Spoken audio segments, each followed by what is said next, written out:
What's up, guys? Watchful Stoic here. It is a very cloudy day today. It's a bunch of really big clouds just scattered all over the place.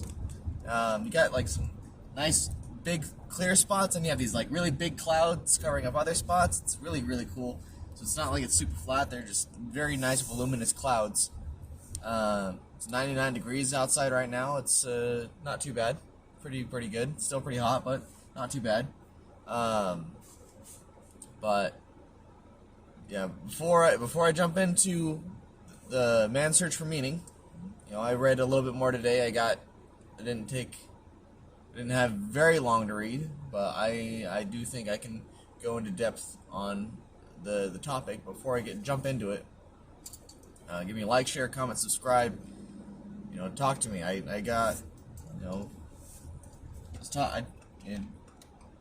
was able to talk to one of you here this morning, or I replied to one of you this morning anyway. So I always enjoy reading the comments. I always enjoy sharing perspectives and seeing your guys' perspectives. But yeah, no, give me some love. Anyway, man's search for meaning. Most of the book is about his experience, is his experience in and during and after the concentration camps. So about 100, it's like a 150-page book. About 100 of the pages are about the prisoner experiences and their daily life, and he gives a psychological breakdown on what they experienced.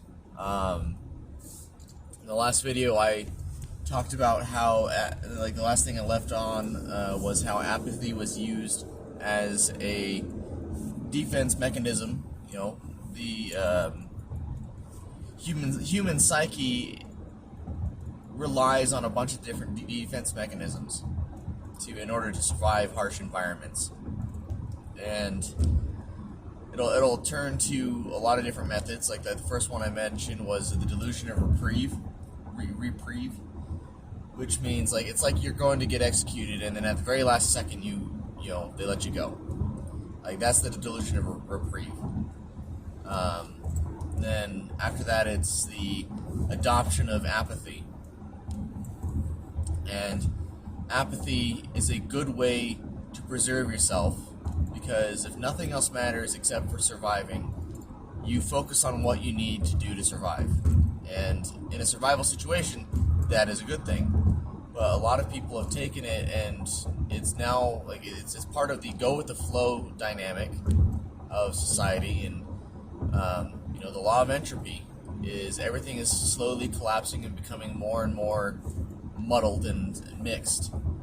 And in order to pull yourself out and really rise above that on a spiritual level, you have to be able to fight against that apathy. However, these people were not in a position to do that because they had other more pressing needs that were not attended to.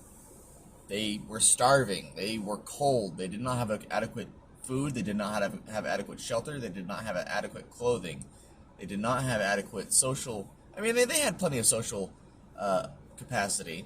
So they were getting their social fill in, but they didn't, as far when we look at Maslow's needs of Maslow's hierarchy of needs, which I can break down in a different video. They didn't have the basics. They just didn't have the basics. And they were completely deprived of the basics, where even the smallest things were something that they dreamt of. He goes to the part that I read today. He was talking about how people would talk about food and what they would want to eat, and they'd come up with these different menus because all that they got to eat was some watered down soup, a little bit of bread, and maybe some meat, maybe some watered down jam, maybe a vegetable, maybe that wasn't definite, that wasn't for sure. Sorry, but these indefinites kept them starving and malnourished, and when you're at that point, when you focus that much on food, it kind of drowns out every other need or desire there. Because I've gone 7 days. I've done a 7 day fast before, and I was never at the point. At a certain point I stopped focusing on food because I didn't really. Sure, I wanted to eat, and that feeling was there. It's like, okay, well, you don't have enough food in your system right now. It's like, yeah, I know, but it didn't really matter because I knew what I was doing. I knew that there was an end. When you don't have a definitive end in sight, and you gotta focus on getting what you can when you can, it really is what drives you. And there were basically two different thought, two schools of thought in these camps, in these concentration camps. Is that some of the prisoners would, when given bread for their lunch, they would eat it 100% all the way right away, which would stave off most of the hunger pangs, but then you got nothing for the rest of the day. Versus the people that would slowly get a little bit of satisfaction throughout the day. They'd take one small bite, put it back in their pocket, and then they'd wait for however long and then take another small bite. And that way they would make it last throughout the whole day. They get certain, because the thing is, when this is more of a biochemical kind of thing. But when you're eating, whenever you eat something, and your body can tell whether or not if it's like high in protein, high in fat, high in carbs, high in sugar, your body can tell. And what happens is your brain shoots off some dopamine as soon as you eat something. All right, that's why there's a whole lot of food addiction, because if I eat something, my brain rewards me with dopamine, and it's like, hey, that feels good. Let's have some more food to bring about that feeling again. And eat food to get dopamine. You start to crash. Hey, I want that dopamine again. You eat more food, get more dopamine. It's a vicious cycle, and it goes round and around. That's one of the primary reasons why there's an obesity epidemic in America is people are addicted to dopamine. And dopamine also causes a whole bunch of other problems too, like a whole bunch of other addictions as well. But getting sidetracked here. So that's why he initially was part of the first camp where he'd eat it all right away, but later on he adopted the second philosophy, because as good as it felt to eat everything all at once, the actual pleasure that you would get, the good feeling, the dopamine hit you would get, even though it's a smaller hit, you'd get them more frequently if you were to spread that meal over the course of a whole day.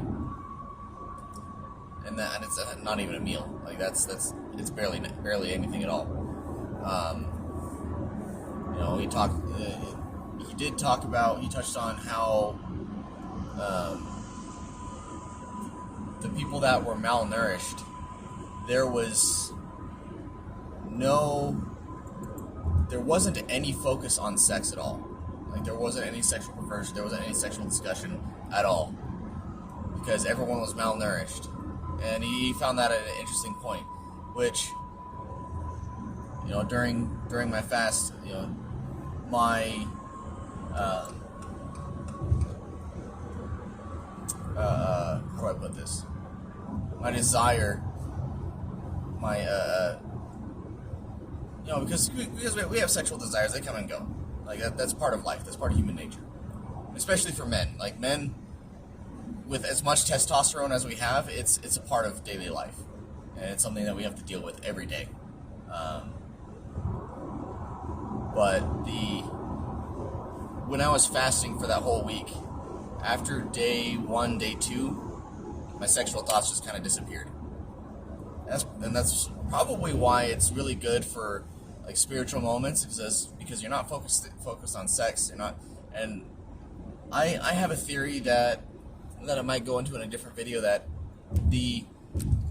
basically once people hit puberty, that's when the feeling of existential torment kind of comes in. Like as soon as people hit puberty. I don't know. I could be wrong. I'm not a psychologist. I'm not a biologist, so I wouldn't know. Right now it's just like a little little theory I have it like hanging out in the back of my mind that I need to do some research on. But the idea that existence is pain probably stems from the fact that we have hit puberty, and our biological drive wants us to go have sex with the opposite gender, for those of us who are straight anyway. And either the times that we're not doing that or the failure to do so is causing us existential pain. That's just an idea. Whether or not that's true, I don't know. I gotta look into it. But if it is true, I might make a video about it. So that's 2 different videos I'm promising to make here. Or maybe, potentially make. Who knows? Allegedly. But anyway, back to, so fasting and the malnourishment caused a lack of desire as far as sexual conversation went, because they were too focused on other things. They were too focused on not dying, which I think is a good reason. I think that's a normal thing to think about when you are severely malnourished. But yeah, they became emaciated, and their muscles started degrading, and then eventually their skin just started becoming taut, and because their body was just basically eating them alive. Their own body was eating. They were eating themselves alive in order to survive. And not each other, not themselves, but their body would just consume itself in order to stay alive. And they usually were able to tell. They began to be able to tell who was dying next, based off of how they were acting or responding to things, and how they looked, basically. One thing he also mentioned in this section that I read is that there were a bunch of rumors that were constantly circulating throughout the camp, and a lot of it had to do with religion and politics. Obviously, religion is a pretty heated topic, but politics was a very, very popular topic in the concentration camps. And whether or not I have a thought about this, I don't know if it's true or not. I'm not sure.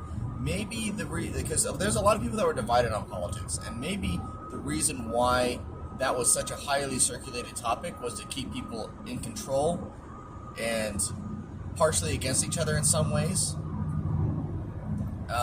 Maybe that was spread down by the Nazis, and the Nazis circulated a bunch of different rumors to keep people not necessarily not complacent, but divided against each other, which would be very interesting, because we're seeing that today, that the parallel to today is that we are divided politically in a very, very strong fashion, and as such our morals are not aligned. So I found it interesting that politics was a dividing factor even in concentration camps, when people were starving to death and had really nothing else. That is one of the things they focused on.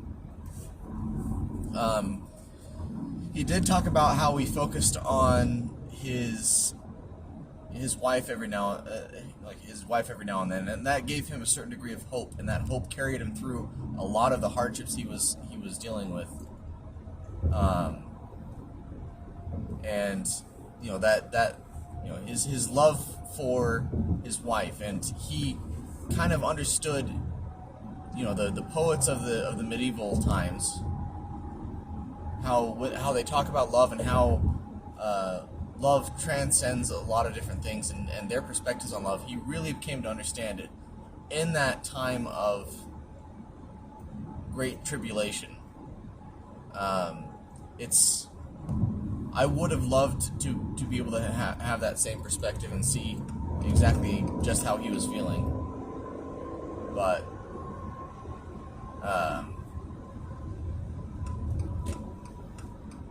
yeah, it's very. He has a lot of really interesting perspectives, and I'm only 30 pages in, so it's like I still got another 70 pages left to go, and some of it's going to take me to out. So I'm not sure when the actual Holocaust portion is going to end, but yeah, no, it's the amount of hope that is derived from the possibility of seeing someone again is what kept people going, and the elevation of the spiritual mind is also one of the things that kept people going.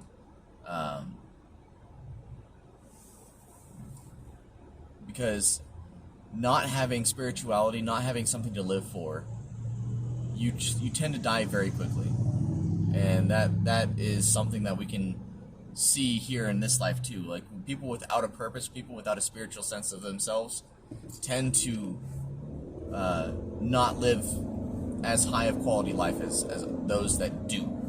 It's a tendency, but it's not 100%.